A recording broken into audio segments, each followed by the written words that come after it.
Hello అండి, నమస్తే. ఇవాళ మనం చికెన్ ఫ్రైడ్ పీస్ బిర్యానీ చేసుకుందాం. దానికోసం ఒక హాఫ్ కేజీ వరకు చికెన్ తీసుకున్నాను. అదేవిధంగా ఒక హాఫ్ కేజీ వరకు నేను రైస్ తీసుకున్నాను, హాఫ్ కేజీ కంటే ఎక్కువ. ఇప్పుడు దీంట్లో మ్యారినేషన్ కోసం మనము ఉప్పు తగినంత ఒక హాఫ్ టేబుల్ స్పూన్ వరకు వేసుకోండి. కారం ఒక హాఫ్ టేబుల్ స్పూన్, చాలా స్పైసీగా ఉంది అందుకే హాఫ్ టేబుల్ స్పూన్ వేసాను. ధనియా పొడి 1 టేబుల్ స్పూన్, పసుపు ఒక పావు table spoon, garam masala half table spoon కంటే ఎక్కువ, ఒక 2 మీడియం సైజ్ ఆనియన్ పెద్దవి,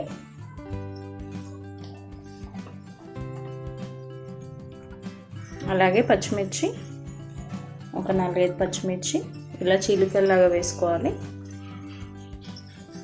అల్లం వెల్లుల్లి పేస్ట్ 1 టేబుల్ స్పూన్ వరకు వేసుకొని అన్నీ బాగా కలుపుకోవాలి. ఇప్పుడు ఇలా మసాలా అంతా ముక్కకు పట్టేలాగా కలుపుకోవాలి. మంచిగా కలుపుకున్న తర్వాత దీంట్లోకి కొద్దిగా ఒక 5-6 మిరియాలు దంచి తీసుకుంటున్నాను. దీనిలోకి ఒక టేబుల్ స్పూన్ వరకు ఆయిల్ వేసుకోవాలి. ఈ చికెన్ని కనీసం 20 నిమిషాలు పక్కన పెట్టుకోవాలి. మీకు టైం ఉంటే ఒక 45 మినిట్స్ పక్కన పెట్టుకుంటే ముక్క సాఫ్ట్గా అవుతుంది, బాగుంటుంది. ఇంకా ఒకవేళ ప్రాసెస్ చేయాలి తొందరగా అనుకున్న వాళ్ళు ఒక 20 మినిట్స్ అయినా పక్కన పెట్టుకోండి. రైస్ కూడా ఇదే గ్లాస్తో 1.5 గ్లాస్ తీసుకున్నాను. తీసుకొని 2-3 సార్లు కడిగి తగినన్ని వాటర్ పోసుకొని ఒక హాఫ్ అన్ అవర్ నానబెట్టుకుంటే సరిపోతుంది. ఒక కడాయి లేదంటే ప్యాన్ పెట్టుకొని దాంట్లోకి ఒక 2 to 3 టేబుల్ స్పూన్స్ ఆయిల్ వేసుకోవాలి.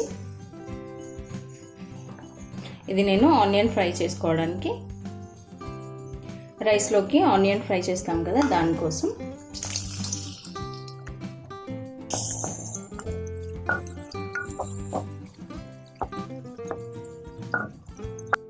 ఇలా గోల్డెన్ బ్రౌన్ వచ్చేంత వరకు ఫ్రై చేసుకొని తీసి పక్కన పెట్టుకోవాలి. ఒక 20 మినిట్స్ అయింది. మనం చికెన్ మ్యారినేట్ చేసుకొని ఆనియన్ ఫ్రై చేసిన ప్యాన్లోనే ఇంకొక టేబుల్ స్పూన్ వరకు ఆయిల్ తీసుకున్నాను. ఆయిల్ కొద్దిగా వేడవగానే కొద్దిగా షాజీరా, దాల్చిన చెక్క, లవంగాలు ఇంకా ఇలాచి వేసుకోవాలి. కొద్దిగా జీలకర్ర కూడా వేసుకోవాలి. ఇప్పుడు మనం మ్యారినేట్ చేసి పెట్టుకున్న చికెన్ ఇందులో వేసేసుకోవాలి.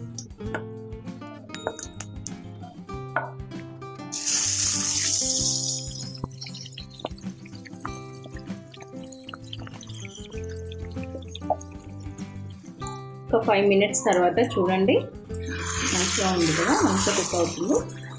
ఒకసారి టేస్ట్ చూసుకొని ఉప్పు కారం ఏదైనా పడుతుందేమో వేసుకోవాలి. ఈ టైంలో కొద్దిగా సాల్ట్ పడుతుంది.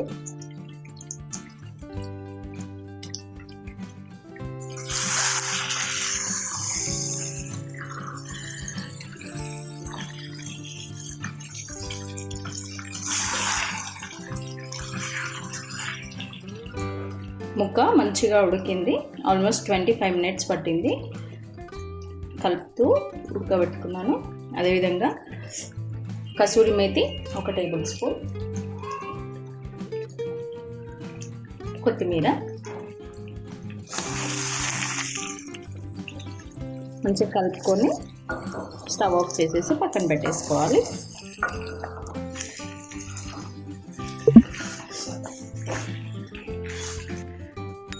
రైస్ కోసం ఇప్పుడు ఇలాంటిది ఒక మందంగా ఉన్న గిన్నె పెట్టుకొని దాంట్లో రైస్కి సరిపడా ఆయిల్ ఒక 2 టేబుల్ స్పూన్స్, ఒక టేబుల్ స్పూన్ నెయ్యి, దీంట్లోకి కావాల్సిన మసాలాలు దాల్చిన చెక్క, కొద్దిగా షాజీరా, జాపత్రి, 2 ఇలాచి, బగారాకు, అనాస పువ్వు, లవంగాలు, ఒక నల్ల ఇలాచి, ఇవన్నీ దీంట్లో వేసేసుకుందాం. ఇవి కొద్దిగా ఇలా ఫ్రై అవ్వగానే పచ్చిమిర్చి వేసుకోవాలి. ఒక 4-5 పచ్చిమిర్చి చీలికలు, తగినంత ఉప్పు.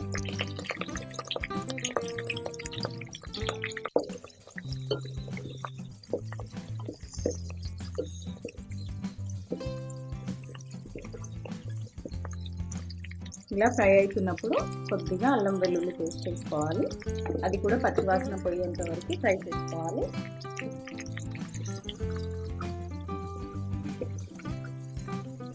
మసాలాలు కొంచెం ఎక్కువగా కావాలనుకున్న వాళ్ళు వేసుకోవచ్చండి, స్పైసీగా తినాలనుకున్న వాళ్ళు. ఇప్పుడు దీంట్లోకి హాఫ్ అన్ అవర్ పాటు నానబెట్టుకున్న బాస్మతి బియ్యం వేసేసుకోవాలి.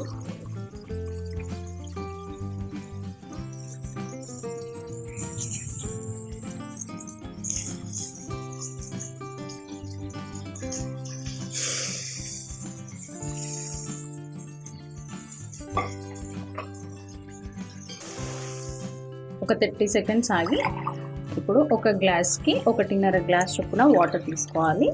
ఆల్రెడీ మనం హాఫ్ అన్ అవర్ నానబెట్టాం కాబట్టి దీంట్లోకి సన్నగా తరిగిన కొత్తిమీర, కొద్దిగా పుదీనా కూడా వేసుకోవాలి తరిగి. సాల్ట్ తగినంత వేసేసుకొని టేస్ట్ చూసుకొని ఇప్పుడే సరిగ్గా వేసుకోవాలండి. హాఫ్ టేబుల్ స్పూన్ వరకు సాల్ట్ వేసుకున్నాను. ఎక్కువగా కలపొద్దు, ఒకసారి కలిపి టేస్ట్ చూసుకొని వేసేసుకొని మళ్ళీ లాస్ట్లో ఒకసారి కలుపుకోవాలి. సాల్ట్ సరిపోయింది చూడండి, ఆల్మోస్ట్ దగ్గర పడింది కదా. ఇంకా కొద్దిగా మాయిశ్చర్ ఉంది, ఇంకా కొన్ని వాటర్ ఉన్నాయి. ఇంత కుక్ అయ్యేంత వరకు కుక్ చేసుకుందాం.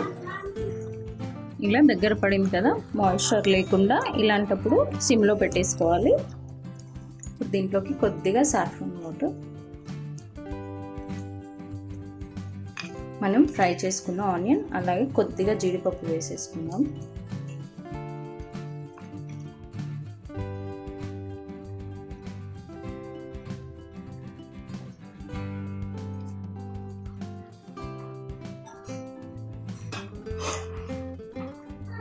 ఇలా కొత్తిమీర ఇంకా పుదీనా వేసిన తర్వాత ఒక 1 మినిట్ మూత పెట్టేసుకొని ఉంచేసుకుందాం.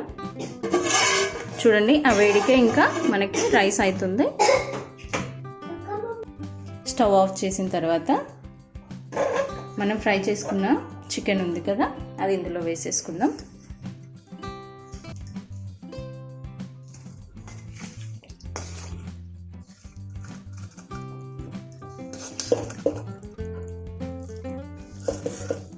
ఇలా ఇంకో 5 నిమిషాలు మూత పెట్టేసుకొని స్టవ్ పైనే, అంటే ఫ్లేమ్ లేకుండా ఆ ఉడుక్కి మంచిగా చికెన్ ఫ్లేవర్ ఇంకా రైస్ ఫ్లేవర్ యాడ్ అవుతుంది కదా, దానికోసం ఒక 5 మినిట్స్ అలానే పెట్టేసుకోవాలి. చూడండి, ఒక 5 మినిట్స్ తర్వాత